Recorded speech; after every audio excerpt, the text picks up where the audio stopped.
Yan po, ang ikakasal. So, double wedding po ngayon. Double wedding.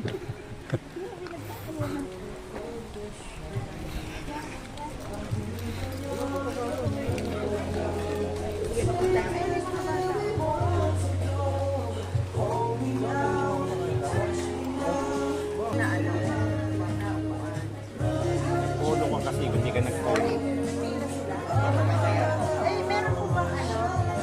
So, papasok na kami guys dito sa loob. So, nandito pa lang si attorney kasama ko ngayon eh. Yan. Ito si si Judge.